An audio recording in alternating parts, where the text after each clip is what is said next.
Ba't nandyan yan? Everywhere on TV, couples and Christmas trees, gift wrapping and cheer.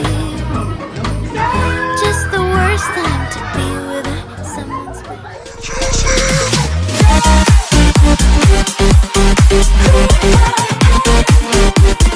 I just need to clear my head.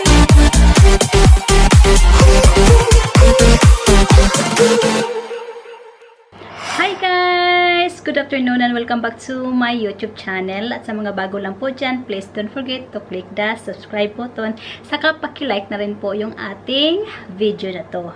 So today, gusto ko lang po na mag-rate sa inyong lahat ng Merry Christmas. O, diba? Charing. Nakapagbangs na yung lola nyo. Oy, guys, ako lang po ang naggupit niyan kahapon. Supposed to be, pupunta ako dun sa, hair salon. Kaso, guys, wala na akong time. Meron din akong ginawa kahapon. Nagluto ako ng dadalhin ko na food doon sa Christmas party na pupuntahan namin ngayon ni Michael. So, guys, kami po ay pupunta na ni Michael sa, party. At, ayan na siya.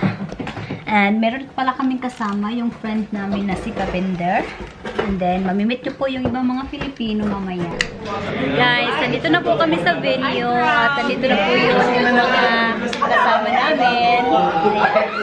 1, 2, 3, si ate. Oh.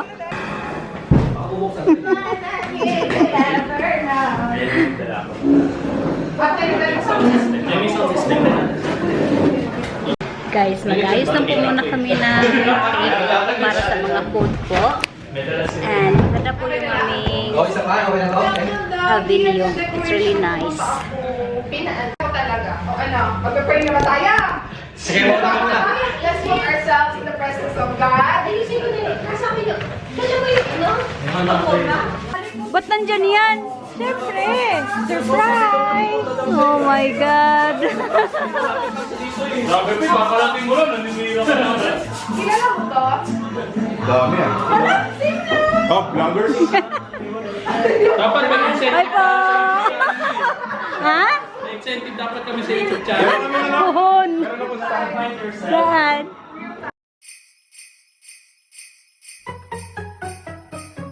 It's the end of the year.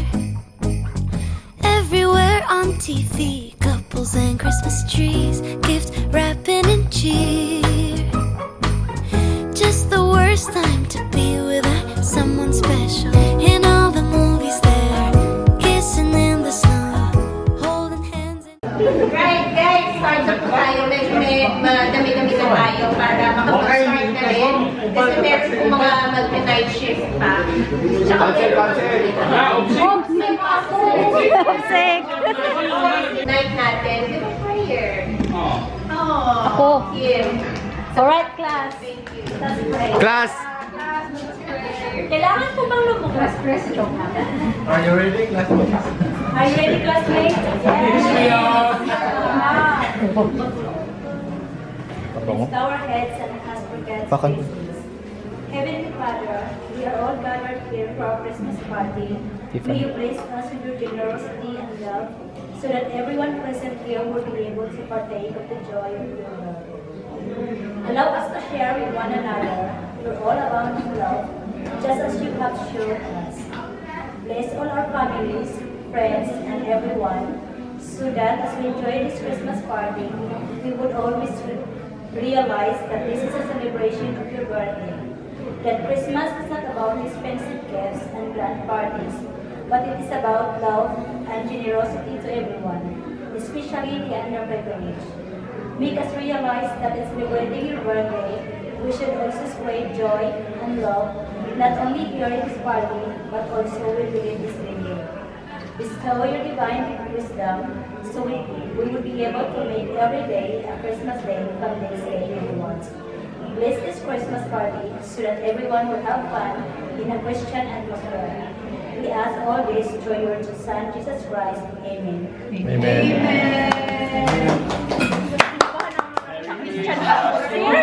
Kapag kayo, tapos share yan. Day, parang itapin mo na lang yung inumin. Wala ako naintindihan. English eh.